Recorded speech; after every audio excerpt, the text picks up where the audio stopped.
Isabel y Perón comienzan su relación sentimental en 1954, acá.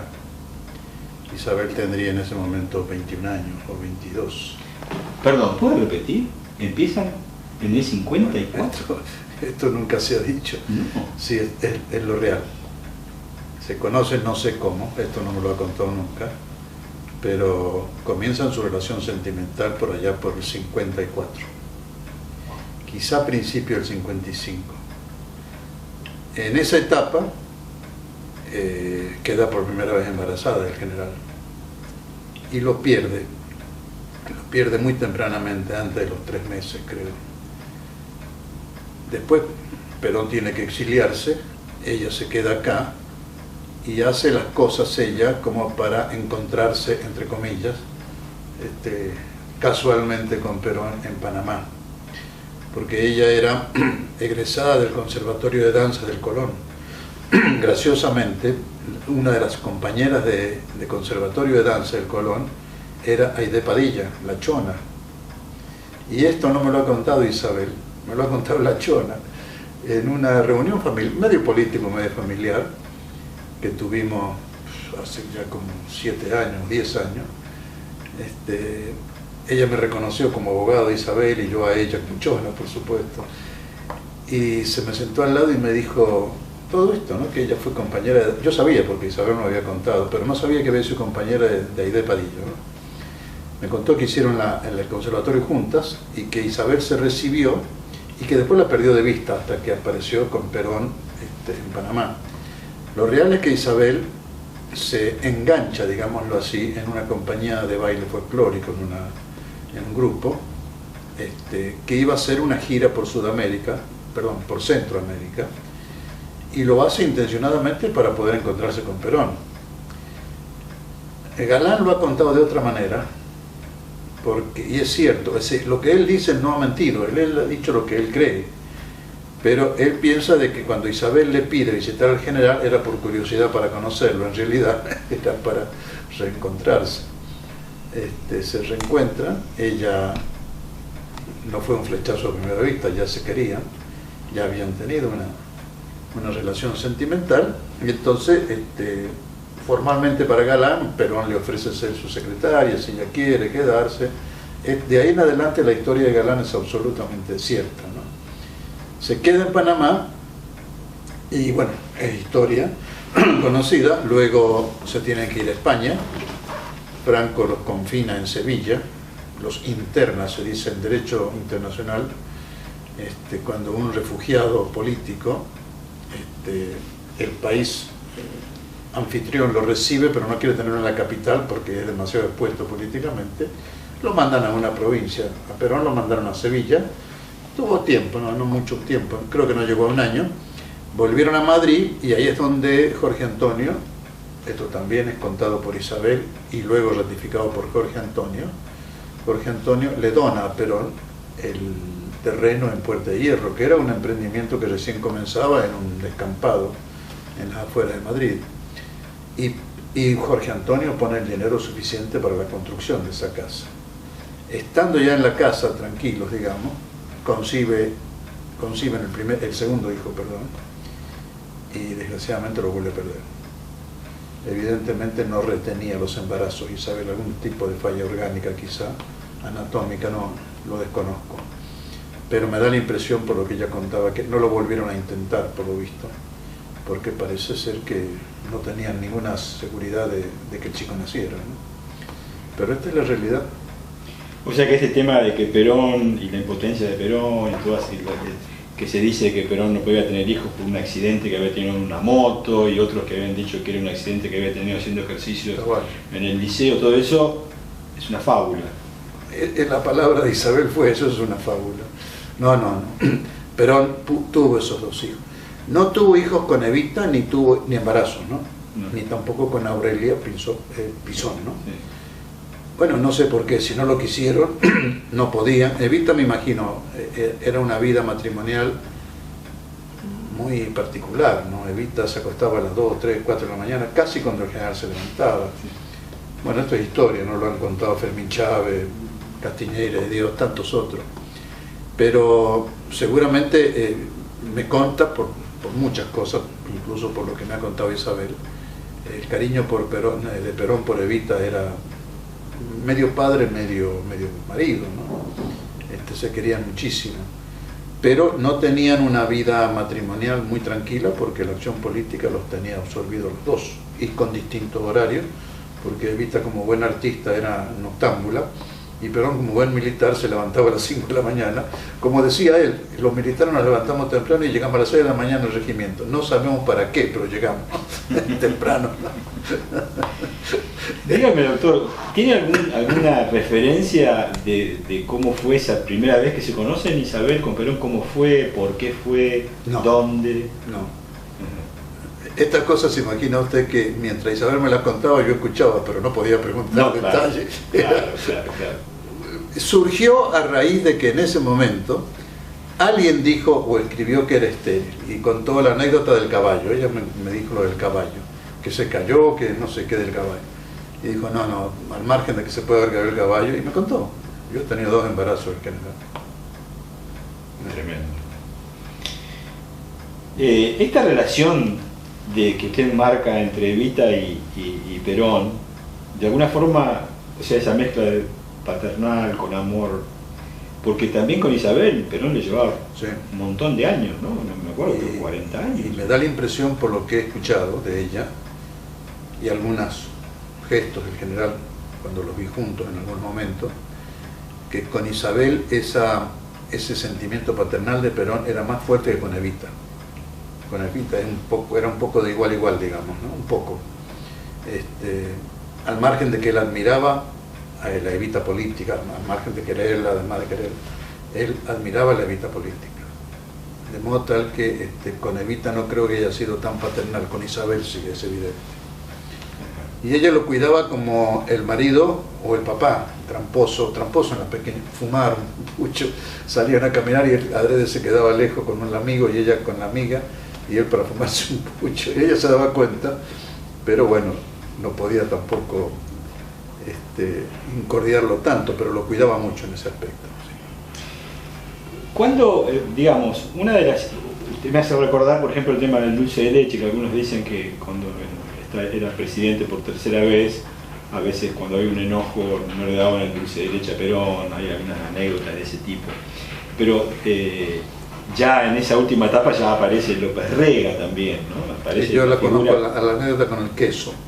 Ah, bueno. Sí, no creo que no es así la cosa. No. Al menos Isabel nunca trasuntó eso. No. López Rega a lo mejor en su locura ha tenido algún disparate como ese, pero Isabel no. De ese periodo lo que cuenta es un periodo de mucha intimidad entre los dos, ¿no? Se querían, conversaban mucho, se acompañaban mucho, pero ella me daba la impresión que lo cuidaba más bien amorosamente, cariñosamente, y no como un sargento que pone condiciones, ¿no?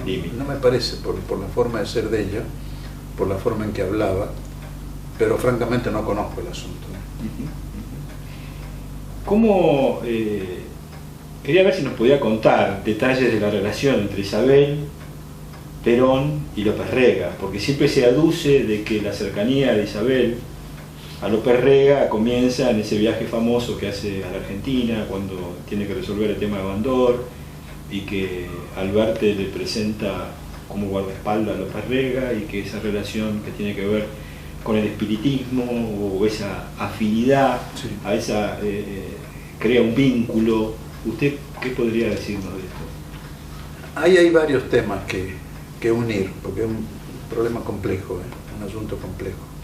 Ante todo, Isabel era una muchacha rebelde en su adolescencia, al punto de que por unas discusiones con su papá, no una, sino que se llevaban como todo adolescente, ¿no?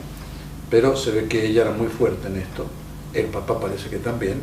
A los 14 años abandonó su hogar ella, la casa de papá, y se fue a vivir con un señor cuyo apellido no recuerdo francamente, amigo de la familia, que la recibió para terminar de criarla, digamos, hasta que fuera mayor de edad. Y ese hombre resultó ser un medium espiritista. Por esto es que Isabel creció, se formó como mujer. yo diría con miedo al más allá, con miedo a lo esotérico, a lo desconocido, al espiritismo, ¿no? Poderes ocultos. Esto era evidente en ella, ¿no? Cuando le cortaron las manos al cadáver del general, la vi repetir ese miedo, ¿no? No nos van a dejar ni en la tumba, ni al general ni a mí descansar. Ese miedo al más allá. ¿Ella se angustió en ese momento? ¿Perdón? ¿Se angustió ella en ese momento? Sí. No solamente se angustió, me pidió ir, yo sin saber que iba a suceder lo que sucedió, y me pidió los detalles, casi le diría los detalles patéticos de la cosa, no tétricos. Y yo le tuve que contar, por supuesto, que los brazos como estaban, las manos que faltaban. Y me seguía preguntando ese tipo de detalles, y ahí fue una de las veces que dijo: no nos van a dejar ni en la tumba, descansar ni en la tumba.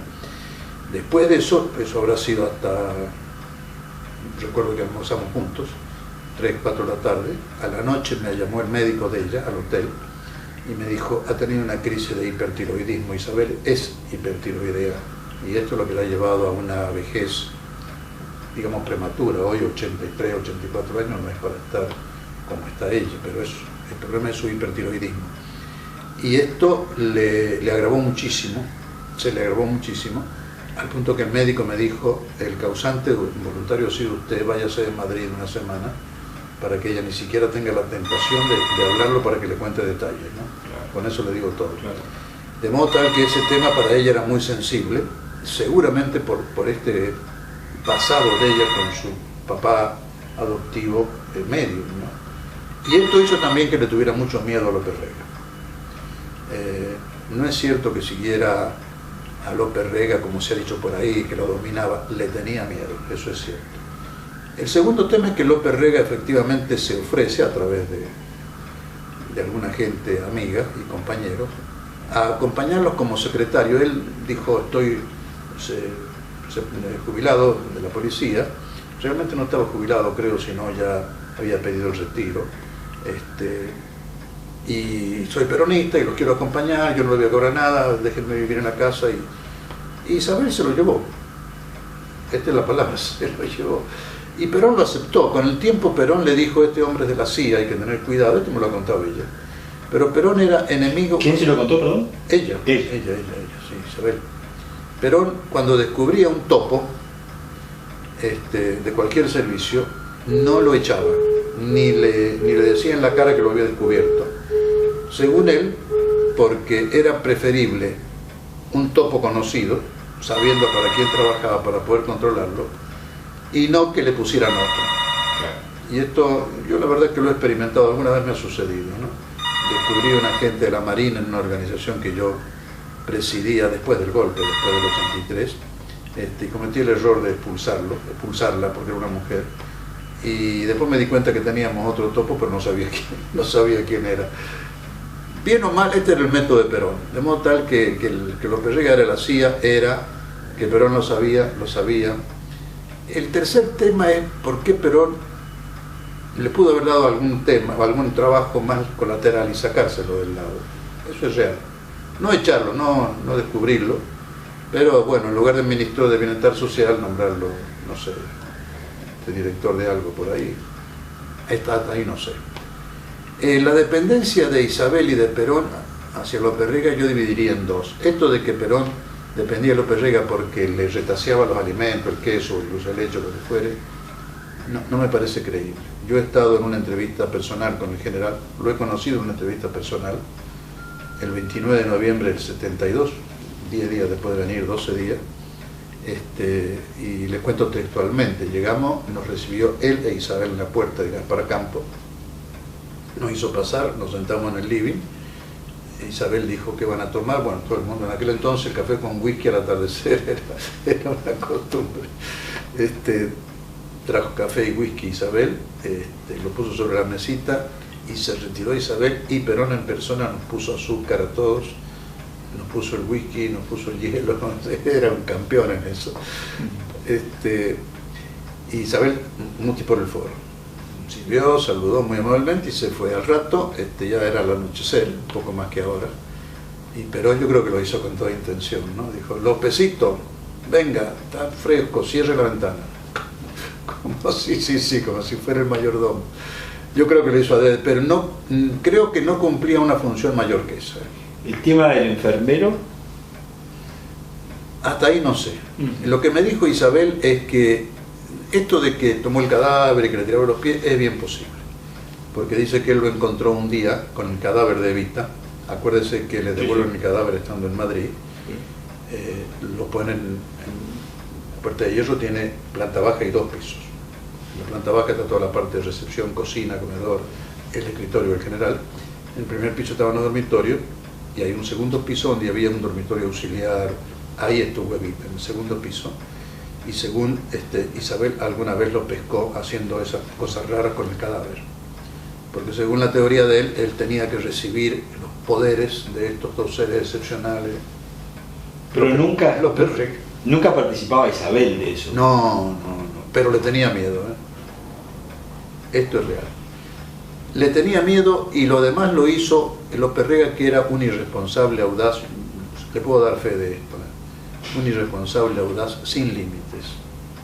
Se produjo la muerte del general, Isabel quedó noqueada, choqueada. Yo en el libro pongo la frase que me dijo 2 veces, no una. A mí con el general se me murió el líder político, el presidente, el jefe del movimiento, el amigo, mi esposo, el conductor mío. Quedó choqueada, además de su depresión, como todo duelo de un ser tan querido.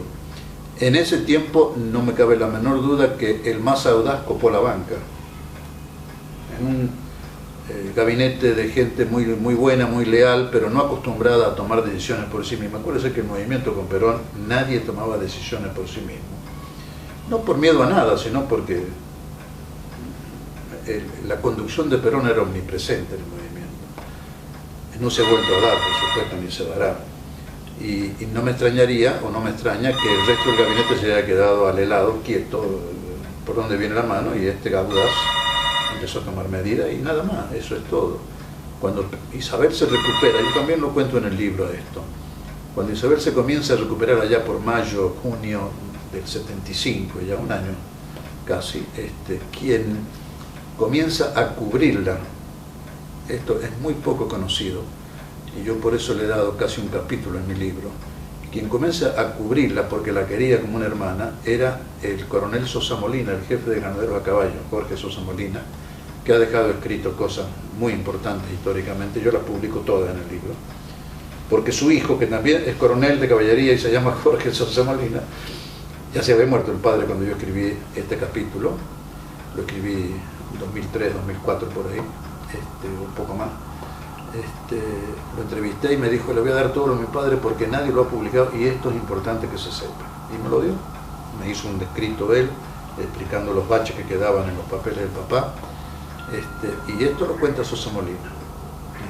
Isabel fue adquiriendo conciencia de la cosa que hacía López Rega entre mayo y junio del 75. El tema es que López Rega tenía una custodia personal que era casi un ejército. Pero ahí sí que fue decisiva la acción de Sosa Molina. Cuando Isabel tuvo firme, julio del 75, él, lo cuenta Sosa Molina, papá, pidió autorización a Isabel para desarmar la guardia de López Rega. Isabel se la dio y Sosa Molina, un coronel militar experto, la hizo pasar a los jardines de la Quinta, y sorpresivamente la Guardia de Granaderos desarmó a la Guardia de López, la desarmó, y quedaron ahí a merced de lo que quisiera hacer Sosa Molina. Pidió autorización a Isabel, se fueron todos, se quedaron desarmados y al día siguiente lo rajaron, dicho en criollo, lo rajaron a López Rega a Madrid. Fue después de estas movilizaciones que pedían, fue en ese momento. No, sí, un poco más. En la huelga de la CGT, que esto fue la gran movilización, fue sí, el 2 o el 3 de junio. Esto fue un mes y medio después. Okay. Hubo un mes de mucha tirantez en todos lados, en la Cámara de Diputados me acuerdo que era también, porque después de esa huelga López Rega quedó herido de muerte, pero Isabel era la que tenía que dar la puntada final, digamos, ¿no? Y creo que ahí fue la acción decisiva de un buen militar, buen en el sentido profesional y en el sentido patriota, ¿no? Dijo, este es el momento de sacarlo, este hombre del medio. Y entonces la fue convenciendo a Isabel de que este era el tema central de los problemas. Es más, el que tenía mucha ascendencia sobre Isabel, por su edad, por muchas cosas, era Garrido, el ministro de Defensa en ese momento. Y lo cuenta Sosa Molina, que quien le dijo a Isabel, señora, hay que sacarlo a López Rega, él fue Garrido, no Sosa Molina. Ni mucho menos Macera, como se ha difundido por ahí en la historia disparatada. No fue nadie del ejército, salvo Sosa Molina como custodia presidencial. Y 4 ministros que eran de los más confianza de Isabel: Benítez del Interior, Garrido, ahora no recuerdo los nombres, yo lo doy en mi libro, pero quien tomó la batuta de esto fue Garrido. Se puso de acuerdo, le preguntó a Sosa Molina si militarmente las cosas las podía controlar, le dijo que sí, lo fue. Se fue Garrido a hablar al señor y le dijo, mire, este es el tema. Y Isabel le dijo, sáquenlo. Antes de pasar a la etapa esta que viene, que es muy compleja, quería hacer una pregunta respecto de la decisión de Perón de ponerla a Isabel de vicepresidente. Otros temas.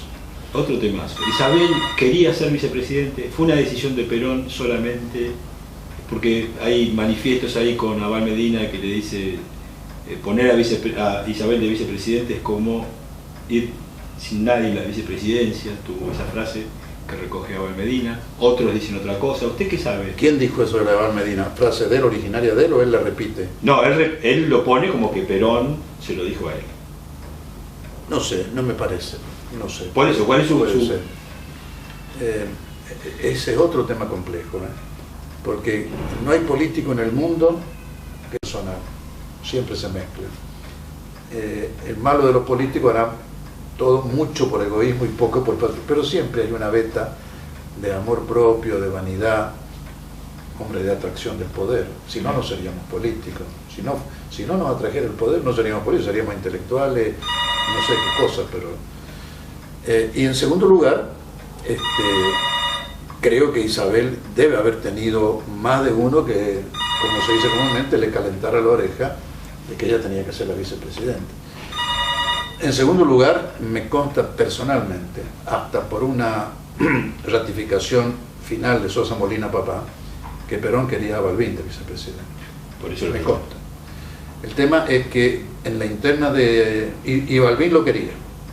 En la interna radical, Alfonsín ya era un hombre emergente y le venía pisando los talones a Balbín. De haber aceptado esto, Alfonsín se opuso. Alfonsín pudo haberlo desplazado fácilmente a Balbín de la conducción radical y hubieran seguramente dividido el partido. Esto es real, esto es histórico. Quien se opuso fue Alfonsín, no es solo, pero comandó la resistencia. Balbín no quiso dividir su partido y dijo que no, queriendo serlo. En el peronismo, en cambio, nadie lo quería a Balbín, en el peronismo, la dirigencia, porque ya estaban muy enfrentados el sector gremial, con Rucci y Lorenzo Miguel por un lado, y el sector juvenil, digamos, con los montoneros del otro lado. Los montoneros se aferraban a una candidatura, a la candidatura de Tayana, de Jorge Papá, ¿no? El papá del actual, bueno, no, ya no es canciller. Y la CGT y la 62 presionaban por Cafiero. Isabel, según ella, las pocas veces que Perón habló del tema, le dijo, cualquiera de los dos me divide el movimiento y divide el gobierno como tal, porque son en este momento sectores irreconciliables. Esto más la imposibilidad de que sea Balbín, me parece que lo llevó al general a optar como solución, la única solución a mano, por Isabel, teniendo presente que ella tenía un antecedente, había logrado unificar a todo el peronismo leal en el 65, 66, 66, ¿no? Cuando, somos 65, perdón, 65, sí. Cuando vino por lo de Bandor en Mendoza con Cerú García, que ahí lo elevó a Corona Clare, que después fue su ministro de Educación, don Ernesto. De modo tal que ese antecedente era muy importante. Y con el tiempo, el argumento post facto, ¿no? Después de los hechos, con el tiempo, cuando el partido capota en el 83, pierde las elecciones con Alfonsín y qué sé yo, y ella vuelve al país a la asunción del mando de Alfonsín, logra reunificar de nuevo el peronismo. En el Hotel Bauer, yo estaba presente, yo fui de esa comisión de enlace que preparó esa reunión. Se reunieron 400 dirigentes peronistas, todos. El único que no fue ahí fue Luder, porque había pedido una entrevista personal, le mandó una orquídea, pidió una entrevista personal. Isabel nos pidió responderle que disculpara, pero no había entrevista personal para nadie porque venía a unir el peronismo. Y no quiso ir, pero mandó una orquídea, pidió entrevista, es decir, rindió la muestra de lealtad que los demás, Cafiero, Vita, Lorenzo Miguel, Sadi, los he visto a todos. Y a todos pedí la palabra para decir expresamente respetamos su conducción. Un hecho similar sucedió el 6 de marzo del 76, ¿cuánto? 18 días antes del golpe, o lo que sea, 20 días, 24, 18 días. Ahí, acuérdese usted que Robledo era el presidente del partido, vicepresidente ejecutivo, digamos, y Báez, el gremialista, Genaro Báez era el secretario general, y este Consejo Nacional estaba remiso en apoyar a Isabel, y más bien se inclinaba por la tesis militar radical y oposición en general de exigir la renuncia de Isabel, separarla para que asumiera Luder. Báez y Robledo estaban en esa, no lo decían públicamente, pero estaban. De modo tal que varios les aconsejaron a Isabel, especialmente don Eloy Camo de San Juan, que era el presidente del Congreso del partido, le aconsejó a Isabel reunir el Congreso y renovar el Consejo Nacional. Isabel aceptó, se reunió el Congreso el 6 de marzo del 76, en las postrimerías del gobierno, y subió el Vittel de presidente, y fue un consejo que unificó a todo el peronismo, salvo el pequeño grupo de Robledo que quedó en silencio porque no podían hacer otra cosa. La votación fue unánime en el Congreso. Isabel reasumió la jefatura del movimiento en ese momento. Es decir, cada vez que, discúlpeme el término, las papas han quemado, mientras Isabel estuvo al frente del movimiento, ella pudo solucionar el problema y reunificar a todo el peronismo. Por supuesto que quedaron, el 6 de marzo quedó todo el grupo de trabajo, Nilda Garré, Julio Bárbaro, Mera Figueroa, los tres que representaban oficialmente a las Fuerzas Armadas y no a nosotros, el Palacio Deza de Córdoba, que era hombre de aeronáutica, Sorino Aranda de Rosario, que era hombre de Marina, y Eduardo Farías, que era el hombre de Ejército. Eran tres diputados nacionales declaradamente a favor del golpe, a los cuales se sumaron Julio Bárbaro, Nilda Garré y compañía, formaron el grupo de trabajo de los 34 diputados y colaboraron con el golpe. Salvo estos, que bueno, era un sector totalmente al margen ya del partido y del movimiento, el resto respondió a la conducción de Isabel. Es decir, después de los hechos, los mismos hechos han confirmado que Perón en esto no se equivocó. Isabel podía unificar el peronismo y podía mantener el gobierno. Que después se le desbordara a López Rega, bueno, esto fue una cosa desgraciada. Yo no tengo una explicación por qué el general que conocía el paño no lo sacó a López Rega a tiempo del gobierno, antes de morir. Sí sé por Sosa Molina, que ya medio agonizando, en la última semana de vida, llamó a un conjunto de juristas, Sosa Molina lo vio a esto, y les pidió estudiar la posibilidad de que en ese momento Balbín se lo nombrara vicepresidente. Y estos estudiaron y dijeron, no hay ninguna salida constitucional, no hay forma, porque, bueno, se lo podría, si fuera senador, se lo elige el presidente del Senado, no había forma. Se lo informaron 3 o 4 días antes de morir, no hay forma en general.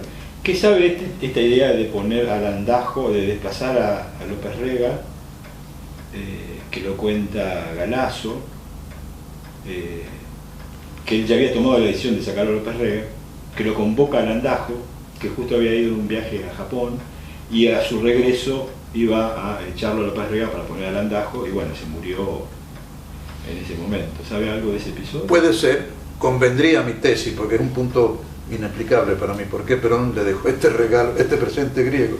Puede ser cierto, pero yo no conozco detalles de esto. Isabel nunca me dijo nada.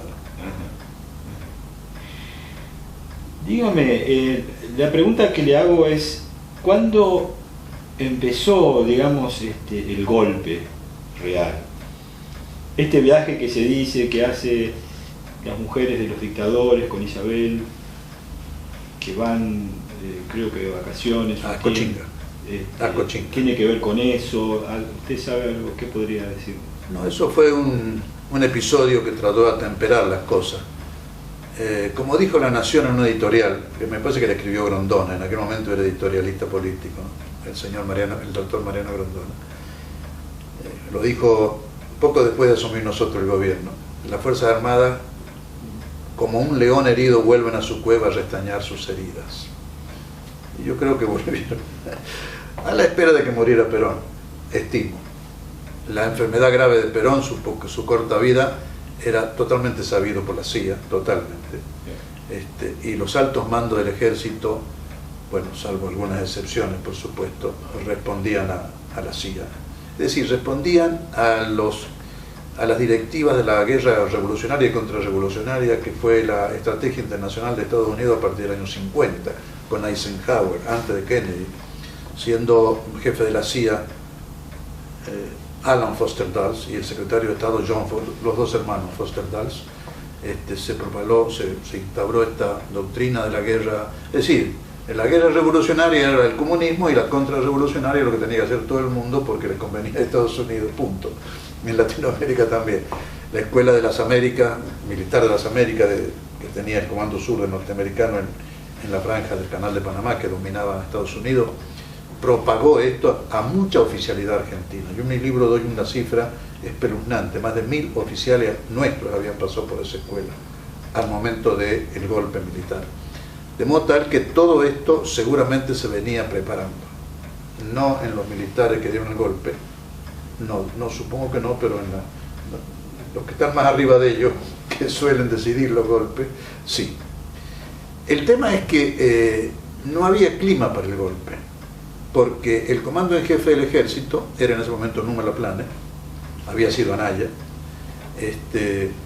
tenía la aquiescencia de todas las Fuerzas Armadas, las cosas iban, a pesar de López Rega y a pesar de todo esto, iban bien. Yo sospecho otra cosa, ¿no? La AAA era un operativo militar del ejército, de los verdes.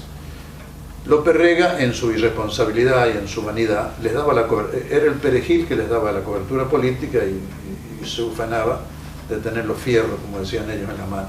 Pero la creación y conducción era militar. Yo cuento una anécdota del coronel Sosa Molina que lo corrobora totalmente. Un teniente de granaderos, sin querer, descubrió un arsenal de la AAA donde estaban cuidándola y comandándola militares, no López Rega. De modo tal que la AAA era un operativo militar, no me cabe la menor duda. De modo tal que todo esto fue preparando el clima. Lo sintomático, y es lo que yo hago ver en mi libro, es que se lo saca López Rega 14 o 15 de julio, y el 25 de agosto, un mes después, se levanta Delía La Roca en Córdoba y exige que el comandante en jefe, bueno, Núñez Laplane había nombrado a Damasco ministro del Interior, que esto era un escándalo, que por qué, que iba a comprometer la fuerza. Un cuento, porque el jefe de la CID era el general Paladino, el jefe de la Policía Federal había sido también un general en actividad, de modo tal que esto era un cuento. Usaron de pretexto y ahí sí comienza la preparación del golpe, cuando obligan a la señora de Perón a sacarlo a Núñez Laplane, a no nombrarlo a Alberto Cáceres, que era el reemplazante que quería Isabel, el jefe del primer cuerpo, nombre nacional 100%, y a aceptar la imposición de los fragoteros, digamos, de los otros tres cuerpos, con Delía La Roca como cabecilla, de ponerlo a Videla. También influyó que ahí Balbín, acuérdese de la frase, tranquilo, el general Videla es un general democrático. Toda la verdad hay que decirla, la buena, la mala y la regular. Ese día 25 de agosto, cuando se levanta Delía La Roca desde Córdoba, pero en realidad los tres cuerpos de ejército, salvo el primero, Isabel en gabinete recibe el ultimátum, analizan la situación y ella decide que no haya sangre, porque habían llamado a Cáceres, Alberto, para preguntarle si lo nombraban comandante en jefe, si tenía fuerzas para triunfar, y dijo sí. porque el primer cuerpo tiene más fuerza que los otros tres juntos, está acá, en fin, hay muchas razones militares y geográficas. Pero dijo, va a haber sangre, va a ser duro, son 3 cuerpos de ejército que se van a movilizar, están dispuestos, los conozco. Isabel dijo, no, yo no me voy a ser responsable de eso, prefiero ver cómo capeamos el temporal después. Pero, sabiendo que el paso era trascendente y sabiendo que esto podía ser el golpe, ella pidió de que el gabinete, sin ella, escuchara la opinión del presidente de la Cámara de Diputados, presidente de la Cámara de Senadores, CGT y 62, como amigos, ya fuera del gabinete. Ya estaba decidido, pero ella quería que habláramos. Por una rara casualidad, Sánchez Toranzo, presidente de la Cámara de Diputados, decidió, viendo que el tema era muy pesado, que lo acompañara un hombre de la rama política que me pidió a mí, una compañera de la rama femenina y uno de la rama gremial. Así que esa reunión de gabinete ampliada, digamos, de consenso, de consulta, estuve yo ahí. Y la cosa era muy clara. La mayoría del gabinete se inclinaba a rápidamente aceptarlo a Videla, uno por una cosa, otro por otro. Robledo dijo que era un general democrático, Cafiero dijo, yo mañana tengo que irme al Fondo Monetario a Nueva York a arreglar este facto de la deuda y yo no me puedo ir con este tema. Menos Corbalán Nanclares, mire usted, ¿no? El mendocino que ella vino a apoyar en el 65, irreductible, dijo, este es un hombre golpista, no nos conviene. Y Luder dijo lo mismo, que sí, que había que aceptarlo, que era un buen hombre. Sánchez Toranzo dijo que no había que aceptarlo. Lorenzo Miguel dijo que no había que aceptarlo y Casildo Herrera que sí. Al final la discusión fue entre Luder y Sánchez Toranzo, y entre Lorenzo, y eran 2 discusiones en el nivel parlamentario y en el nivel obrero, ¿no? Sánchez Toranzo en un momento dado me dijo, seguí la voz, porque muy despacito, dice, porque el presidente de la Cámara de Senadores y Diputados que nos estemos tiroteando acá, seguí la voz. Y la seguí yo hasta que Sánchez Toranzo me dijo, basta, ¿no? Ya no tiene sentido. La siguió Lorenzo, ¿no? Y Lorenzo irreductiblemente dijo, salvo que me lo pida Isabel en persona, yo no lo acepto. Lo hicieron subir al primer piso donde estaba Isabel. Isabel a los 15 minutos volvió con cara enrojecida y dijo, me lo ha pedido formalmente, lo voy a aceptar porque me lo ha pedido, pero este es un golpista. Las cosas como son. Sosa Molina dice exactamente lo mismo en sus memorias, el papá. Él al día siguiente asume Videla como comandante en jefe, así se llamaba en aquel entonces, y él le presenta el pedido de retiro y le dice, ¿por qué? Le pregunta Videla, porque yo no quiero comprometerme con lo que van a hacer ustedes. Esto es histórico. Respecto de lo económico, de la aparición de Celestino Rodrigo, ¿cómo encajaría en este panorama que usted describe? Una de las locuras de López Rega, una más. Gelbar no había hecho mal ministerio, la verdad. El tema es que cuando vino el aumento del petróleo por la crisis petrolera del Medio Oriente, la guerra de Yom Kippur, acuérdese que el petróleo pasó de 80 centavos de dólar el barril a 4 en 6 meses, 8 meses. Fue el aumento más espectacular que yo he visto en mi vida. Esto produjo una inflación externa por aumento. Nosotros importábamos petróleo, importantes cantidades, y este aumento del petróleo significó, en general, de promedio, un 5% de aumento en nuestros precios internos. Mucho. A Gelbar varios le dijeron, devalúe un 5%, porque si no, y él se negó. Y Perón era muy amigo de que le estabilizaran la moneda, esto es cierto. Yo creo que fue un error de Gelbar. Cuando vienen este tipo de presiones externas inflacionarias, si no se atajan a tiempo, le producen, bueno, se ha producido tantas veces en la historia argentina del siglo XX que le da bronca a uno que se sigan produciendo, ¿no? Ahora también. Se nos atrasa el dólar, es decir, se nos sobrevalúa el peso sin quererlo, comienza el drenaje de divisas porque sale más barato importar que fabricar, ir al extranjero de paseo, todo esto ya es historia conocida y lamentable. Sucedió, lo que pasa es que cuando Gelbar se niega a esto y hubo algún problema con los montoneros, se descubre que Gelbar había hecho un pacto con los montoneros, que Bonazo en su libro lo reconoce que sí, lo sacan a Gelbar y lo ponen ahí López Rega, septiembre, octubre, fin del 74, ahí López Rega intenta ponerlo a Rodrigo, e Isabel tenía gran afecto y admiración por Gómez Morales, como la tenía Perón. Gómez Morales fue el hombre que le salvó la crisis del 51-52 a Perón, sin hambre de la gente, sin ajuste. De modo tal que seguramente Perón le dijo, si te hace falta, este es el hombre. Lo puso a Rodrigo. Yo me hice amigo de Gómez Morales. Yo me hice amigo de él porque una vez que lo saca, mientras fue ministro, lo fui a visitar un par de veces. Yo era de la Comisión de Industria, diputado, y de Comercio. Y le pedí un poco de asesoramiento a ver cómo rumbeaba la cosa. Y después instaló su oficina ahí en la calle Lavalle, casi al él. Y varias veces nos encontramos con don Alfredo. Según él, la inflación seguía carcomiendo la paridad cambiaria, digamos, ¿no? Se iba haciendo la brecha cada vez mayor. Cuando yo lo vi, me dijo, mire, estamos perdiendo 1.200 millones de dólares al año en turismo al extranjero. Cifra de aquel entonces gravísima, como si hoy se perdieran 12.000 o algo por el estilo. El comercio exterior era muy pequeño. La apertura del país creo que no llegaba al 10%, es decir, las exportaciones respecto al Producto Bruto no llegaban al 10%. 1.200 millones era una fortuna. Pero López Rega se opone.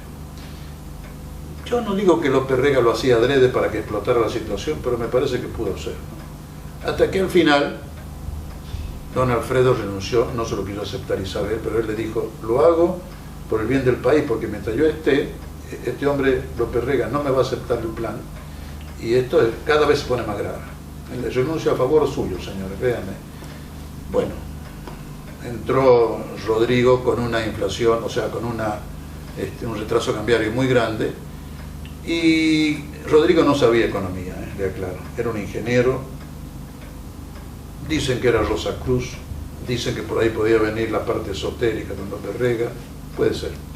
El anillo Rosa Cruz se lo he visto yo, puede ser.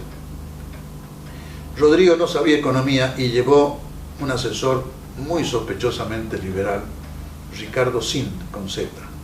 Ese era un liberal, un liberalote peor que Alzogaray.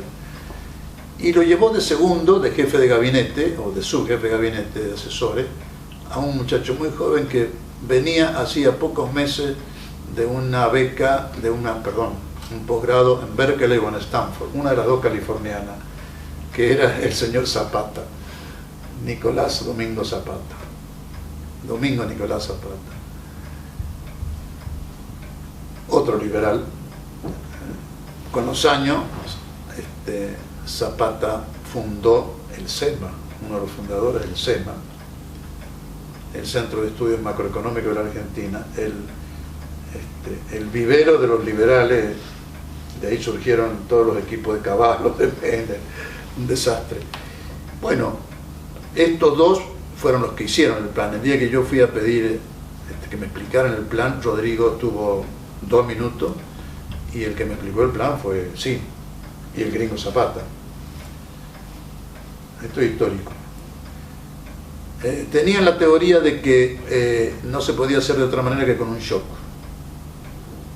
Y que ellos lo que querían, esto es un viejo cuento liberal, ¿no? Lo que querían era asegurarle a todos los pobres un mínimo, y dejar que el empresariado, la gente rica, prosperara, porque esto iba a rebalsar la copa. Es más viejo que Adam Smith el cuento ese.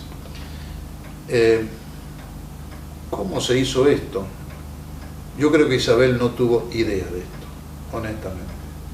Todavía estaba deprimida, aunque no totalmente. Se me ocurre que se encontró encajonada, porque ella de este tema habla con mucha lucidez ahora, ¿no? Ahora digo, cuando he conversado con ella en el año 89, por ahí, 88, ella este tema lo comprendió, y comprendió que tenía razón Gómez Morales, y que era el momento de haberlo apuntalado a Gómez Morales. Pero la pelea se produjo entre diciembre y enero, la pelea a fondo con López Rega, entre diciembre y enero, diciembre del 74 y enero del 75, febrero del 75, en plena depresión. Afortunadamente Lorenzo Miguel organizó esa marcha del 2 de junio y con bastante habilidad política Lorenzo dijo expresamente: es en apoyo de Isabel contra Rodrigo y López Rega, no contra Isabel. Y este gesto de Lorenzo lo ha repetido después cuando la presionaban para que renuncie. Yo en mi libro no menos de 4 veces describo cómo cada vez que sufría un ataque en su estabilidad ese gobierno salía Lorenzo a apuntalar. Incluso cuando el borrado, Casildo Herrera desde Mar del Plata se quiso levantar contra Isabel, salió la 62 de Lorenzo y lo frenó. Son de los hechos que yo no tengo más explicación que esta, francamente. Por lo que usted describe, digamos, hay una a primera vista esta articulación que hay contra Isabel, que la unen prácticamente y en forma permanente con López Rega, inclusive en todo el desarrollo de su historia. En realidad es una falacia. O sea, por lo que usted me está describiendo, la relación con López Rega no había sido tan íntima con Isabel, no. ni siquiera a través del esoterismo ni nada por el estilo, sino que de alguna forma, por lo que usted me comenta, Perón sabía quién era López Rega y lo asumía como parte de esa presión que ejercía la CIA sobre su entorno, y esa sería la razón, digamos. Yo vuelvo a Sosa Molestos este año y medio, desde que muere Perón hasta que el golpe, un año y 9 meses. Sosa Molina niega la relación con López Rega. Es más, dice que Isabel estaba en cama la mayoría de los días y que López Rega hacía que ella recién comienza a enterarse de las andanzas de López Rega por allá por mayo, por abril. Y Sosa Molina le aclara una cosa: no era peronista, era un hombre nacional, sí, pero tiene entre las memorias que deja, dice textual, el único golpe militar que yo justifico es el del 55 porque era un gobierno insoportable. No era peronista, pero el hombre que estuvo más próximo y durante más tiempo con Isabel, era su custodia. Y él es el que dice: no tiene ninguna culpa. Nunca nadie pudo levantar el dedo contra ella. Nunca se le vio un gesto, nada que la hiciera cómplice ni de la AAA, ni de la barbaridad de López Rega. Era un ente, casi un vegetal, digamos, ¿no? Yo creo que el error, total, ya pasó, ¿no? Es fácil con el diario del lunes hablar de los partidos del domingo, pero creo que el error fue al principio. Una semana después que murió el general, yo no sé si usted recuerda, ella convocó una reunión. En aquel entonces se acostumbraba gabinete más Balbín como el amigo, más los comandantes de las 3 fuerzas, más Lorenzo y Casildo, los 62, y presidente de Cámara de Diputados y de Senadores. Bueno, de gabinete y de amigo, una cosa informal.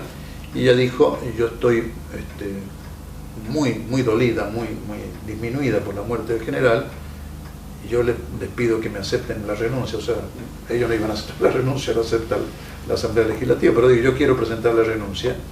Y el primero que toma la palabra es Balbín. La verdad es así, ¿no? Y yo creo que fue un gesto de nobleza de Balbín. Le dijo: no, señora, la continuidad institucional es vital en este momento. Nosotros la vamos a acompañar, la vamos a ayudar, no renuncie. Bueno, todos los peronistas dijeron lo mismo, por supuesto. Y yo creo que ahí se le dio decir: sí, señora, tómese 2 meses, 3 meses. No quería renunciar. Ella quería renunciar, pero se pudo haber solucionado con una licencia de 2, 3, 4 meses, un tratamiento médico, el duelo. Me parece que ahí se equivocó el amigo Balbín, de total buena fe, por supuesto, ¿no? Se equivocaron todos.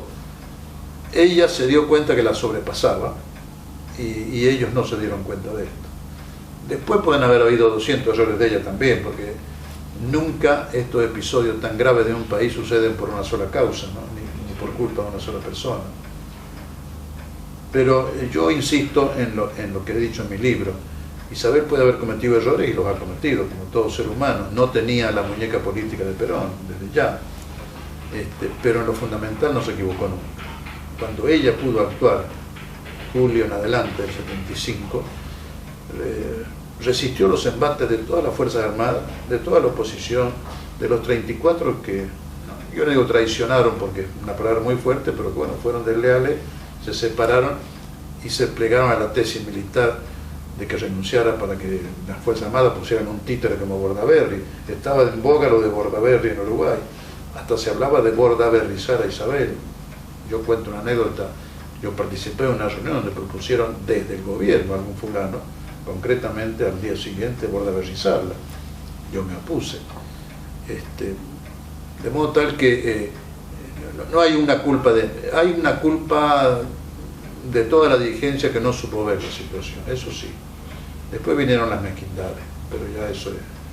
Bueno, el vacío de poder de esta dirigencia, ya en términos personal, se resuelve recién con la aparición de la generación de Néstor.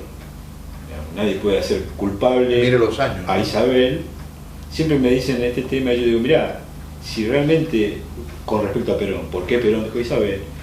Y yo siempre digo, si hubiera habido otra persona, nos hubiéramos dado cuenta, porque hubo oportunidades de que surgieran varias generaciones de dirigentes políticos que hubieran demostrado que había alguien. Y la historia ha demostrado que hasta que apareció Néstor y Cristina no había nadie. Esta es la verdad. Analice usted los dos candidatos que había en agosto del 73 cuando se decide, porque fue en agosto que se decidió.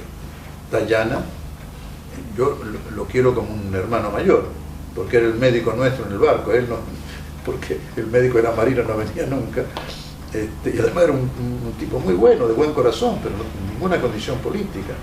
Y Cafiero lo ha demostrado. Cafiero ha tenido la presidencia en la mano y no ha sabido ganarla. Se dejó manejar por lo que en aquel entonces eran tres mocosos atrevidos, de la Sota, pues en aquel entonces, hoy ya no, de la Sota, Grosso y... ¿quién era el otro? Che? Y Manzano.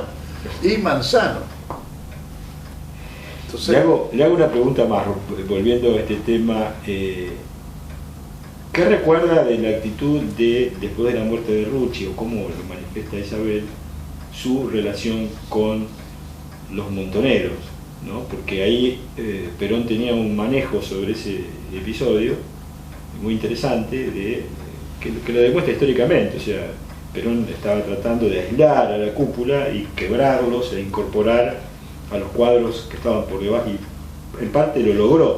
Sin embargo, parece que Isabel no tenía ese manejo, ¿no? Solamente Perón podía hacer ese juego sutil, Claro. porque era muy sutil.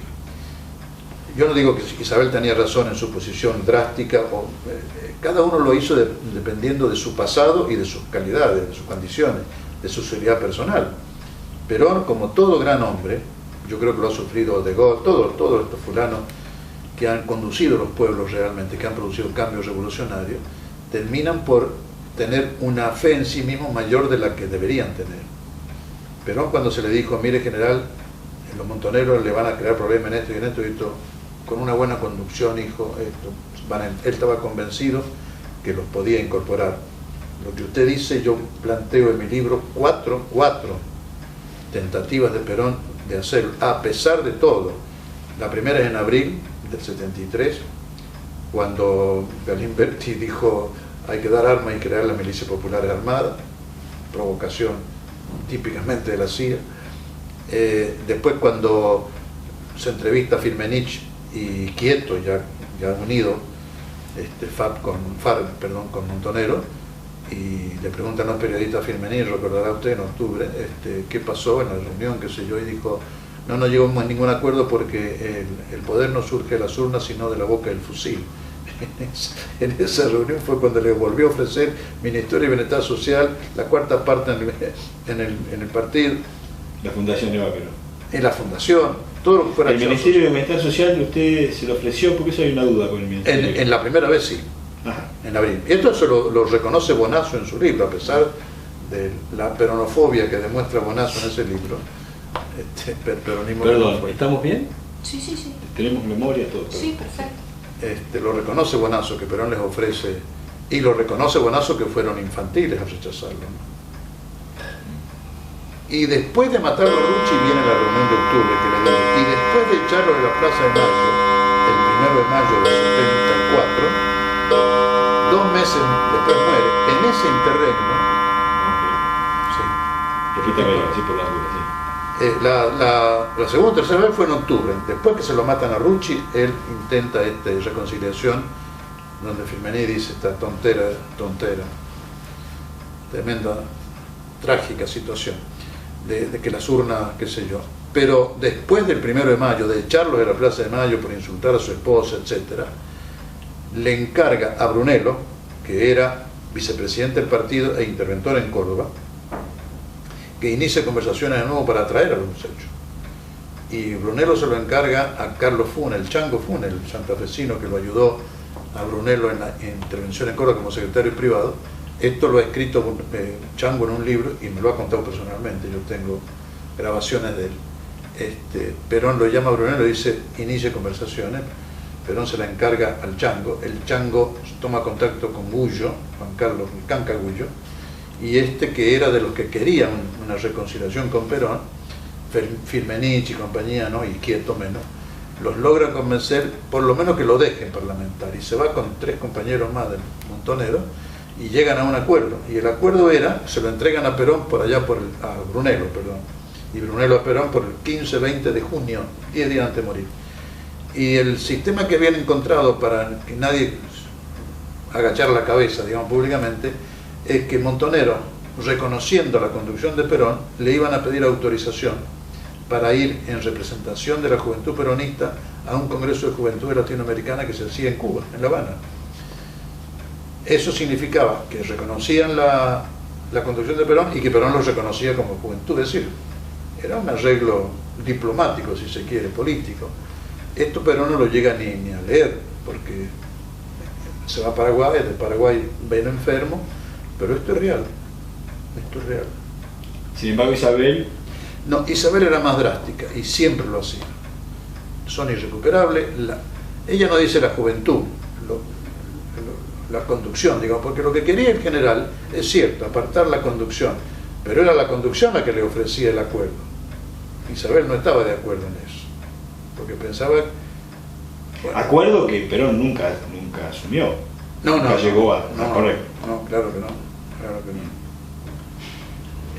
no. Isabel es drástica como suelen ser drásticos todos los que no se sienten muy seguros. Para hacer una negociación con tremendo adversario, por no decir enemigo, hay que estar muy seguro de las condiciones de conducción. Porque que los montos estaban financiados, o por lo menos apoyados, que tenían, a Galimberti ya se sabía que era un punto de la CIA, perdón. Con el tiempo, de nuevo volvemos al diario del lunes, ahora es fácil decirlo porque se comprobó ya, hay quien lo dijo incluso, un empresario al cual la embajada le recomendó que pusiera como custodia y jefe de seguridad de su empresa a Galimberti, se lo pidió la embajada norteamericana, está en el expediente de ese caso.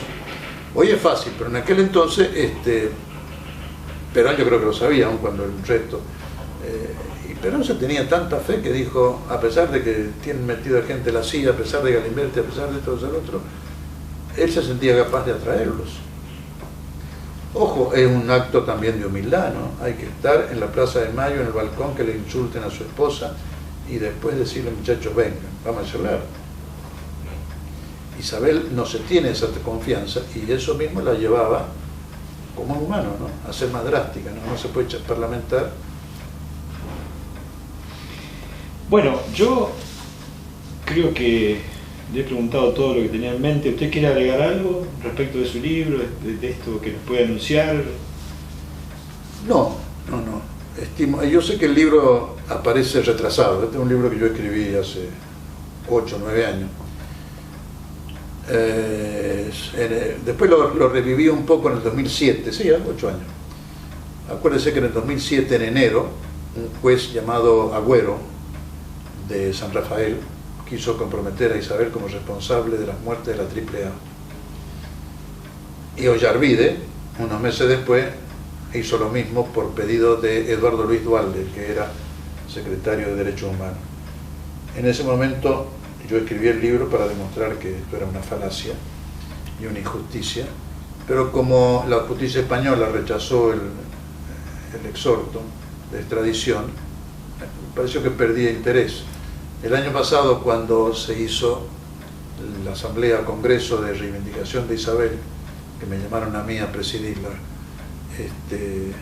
se reavivó el interés, y este año, como no quiero dejar una obra así, que creo que es un aporte a la historia del país, he decidido publicarla.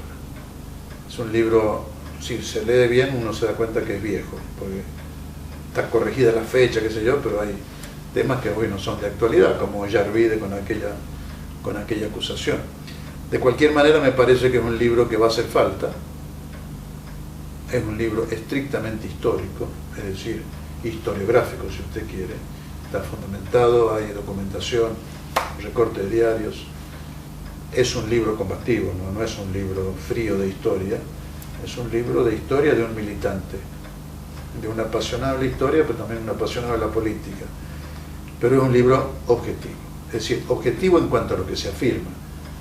Lo afirmo con todo el corazón caliente, digamos, pero es objetivo en cuanto a que no se dice una sola afirmación sin el respaldo probatorio.